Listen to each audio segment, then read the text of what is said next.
Hoje o clima azedou de vez no bolsonarismo. Enquanto muita gente já esperava que Flávio Bolsonaro fosse rifado depois desse escândalo envolvendo o dinheiro do Banco Master, o jornalista Otávio Guedes explicou por que a família Bolsonaro não vai largar o osso tão cedo. E mais, surgem suspeitas de blindagem política envolvendo Ciro Nogueira, delação light e uma história cada vez mais difícil de engolir sobre essa dinheirama usada no filme de Jair Bolsonaro.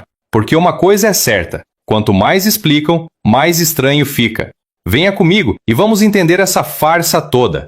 Então, muita gente abrindo essa semana, avaliando, analisando o que deve acontecer com o Flávio Bolsonaro e especificamente a pré-candidatura dele à presidência pelo PL. Queria te ouvir a minha avaliação nesse momento, calcada muito nas conversas e também no que você avaliou na semana passada, que eu acho que faz total sentido. A pré-candidatura dele tem um objetivo, que é manter ali o nome da família, manter uma base coesa em torno do bolsonarismo, mesmo que não vença disputa. Eu não vejo nesse momento o Jair Bolsonaro, que é quem chancelou, poderia ter chancelado o Tarcísio, mas não chancelou o Tarcísio, escolheu o filho, trocando por causa da denúncia envolvendo o filme. Mas não vai mesmo. Vamos supor, numa eventual derrota de Flávio e vitória do Lula, isso não faz mal ao Bolsonaro, porque o clã vai ficar mais 4 anos como o grande opositor do Lula, na cabeça deles. Se ganha um Zema, um Caiado, um Renan Santos, alguém da direita, se ganha alguém da direita que não seja o Flávio, eles não vão ser nem governo nem oposição. É o pior do mundo para eles. O melhor é o Flávio, presidente, para os Bolsonaros. O menos pior é o Lula. O pior é o Caiado, o Zema ou qualquer outro, porque aí eles não vão ser nem governo nem oposição. Essa é minha linha de raciocínio número 1. Número 2, Michele, que estão falando Michele. O Jair Bolsonaro vai aceitar ser primeiro cavalheiro de um governo? Não. Ele vai aceitar ser o segundo primeiro cavalheiro da história, sucedendo o marido da Dilma Rousseff? Não, lógico que não. Então eu vejo também essa dificuldade, além dos filhos não quererem, etc, etc. Então a manutenção do Flávio Bolsonaro, para mim, está posta. Resta saber como é que vai ser o grau de hemorragia, se esse sangramento vai estancar ou não, porque essa crise tem duas faces. A crise externa e a crise interna. Externa é como o eleitor está enxergando essa crise. Essa é um caso que o eleitor entende perfeitamente o que aconteceu. Um político liga para um banqueiro bandido e pede dinheiro e esconde isso do eleitor. Depois começa a dar um monte de explicação incompleta. Então todo mundo entendeu isso. Não é dólar cabo, não é paraíso fiscal, não é fintech, não é nada. É tomação de grana, como eu disse desde o primeiro momento. Você vai, liga e foi tomar uma grana e escondeu isso do eleitor. Então esta é a crise externa para o público, que vai decidir, que a gente vai acompanhar nas próximas pesquisas o grau de estrago que fez. Agora tem uma crise interna, que é essa reunião, Júlia.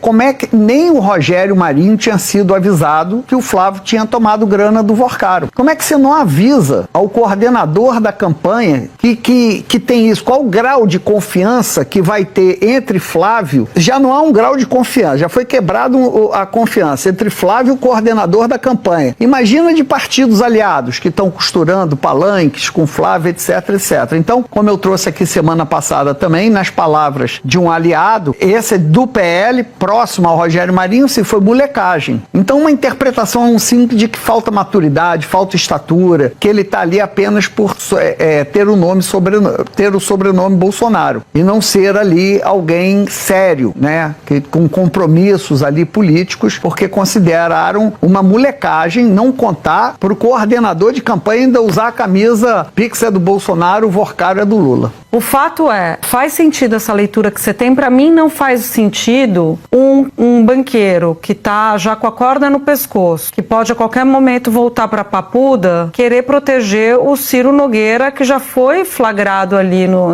nas trocas de mensagens de aliados ali do entorno da equipe do Vorcaro, como alguém que teria recebido mesada de 300 ou 500 mil e que já tem o ato de ofício segundo a Polícia Federal, que é a proposta ali da emenda que aumentava o FGC. Então, fica para mim um pouco sem sentido, assim, por que ele queria preservar tanto o Ciro Nogueira e o Flávio ele entregou a cabeça? Você consegue ter uma leitura disso? Entregaria a cabeça? Bom, ele faz essa proposta de delação antes da operação do Ciro Nogueira. Verdade, bom ponto. Então verdade. ele não se sabe. Sabia ainda, ele não sabia o que a polícia tinha. Ele não sabia, ele provavelmente sabe o que tem, o que ele fez, o que tem no celular dele, mas que ele citou o Ciro Nogueira e segundo ali, aí essa é a fonte direta, essa fonte é direta, ela viu a delação, classificou como citação light ao Ciro Nogueira, essa foi a definição, citou de forma light, ou seja, falou do Ciro, mas não fez carga contra ele. Então, delação a gente sabe que é isso, eu repito aqui, delação não é arrependimento, não é uma forma de você almejar que a justiça finalmente seja feita. É uma negociação, você tem interesse de ficar com alguma coisa, provavelmente o dinheiro, e você seleciona quem e a intensidade com que você vai contar as histórias daquela pessoa. Ele teria preservado o Ciro Nogueira e a inclusão do Flávio Bolsonaro, você pergunta qual seria o objetivo? Não sei, mas a leitura que fazem é essa, constranger o André Mendonça a aceitar uma delação fajuta. Isso eu até acho que faz sentido nessa leitura política, né? Porque ele coloca o Flávio Bolsonaro. Para mim era a tentativa de blindar o Ciro Nogueira, né? Tem lá todas as mensagens e tudo mais. O meu grande amigo de vida, né? Não é assim que ele chamava? O Ciro Nogueira. Otávio, pra gente finalizar esse capítulo aqui desse episódio, a gente vai colocar mais informação. Eu concordo com você, eu acho que muito difícil tirarem o Flávio Bolsonaro. Pode ter gente nos bastidores falando que tem que trocar, mas a escolha foi de Bolsonaro, eles ainda têm aí na mão a musculatura política da oposição, a maior parte ali dos parlamentares e formadores de opinião da oposição, que é quem crava. Ele escolheu por conta própria também, tirou Tarcísio, que era o favorito, e todo mundo migrou mesmo desse centrão à direita pro Flávio. Eu não vejo nenhuma possibilidade dele trocar isso agora, muito bem porque seria dizer que eles fizeram algo de errado. Para mim parece óbvio isso. Se troca como quem diz, realmente teve algum problema. Eles não vão admitir isso, como não estão admitindo. Estão dizendo que o dinheiro foi pro filme e a polícia vai rastrear se de fato foi ou não, né? Sim. Agora, o principal dessa discussão para mim é a história, a versão do Flávio Bolsonaro vai colar se o eleitor acreditar que se trata de dinheiro público. Isso para mim é um ponto de virada. Isso aí, como rachadinha, diz assim, é o salário do cara, é o salário do assessor, o assessor faz o que quiser com o salário dele. Inclusive, isso é até uma discussão jurídica, né, se é peculato ou não era considerado peculato, porque era considerado dinheiro particular. E nesse caso do Master também, o mais importante da argumentação dele é que se não tem dinheiro público. Lógico que tem, só o PL do Rio de Janeiro, partido do Flávio Bolsonaro, Rio de Janeiro, estado do Flávio Bolsonaro, governo Cláudio Castro, aliado do Flávio Bolsonaro, já tinha dado R$1 bilhão ao Banco Master quando o Flávio foi pedir dinheiro a ele. Aí entra naquele caldeirão do Vorcaro, que é dinheiro público, é dinheiro disso, dinheiro daquilo, mas tem dinheiro público ali.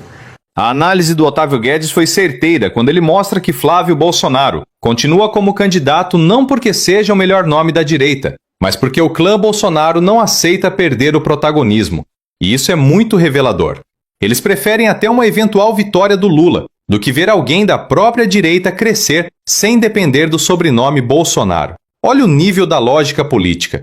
Se ganhar alguém como Zema, Caiado ou qualquer outro nome da direita, os Bolsonaro deixam de ser os donos da oposição.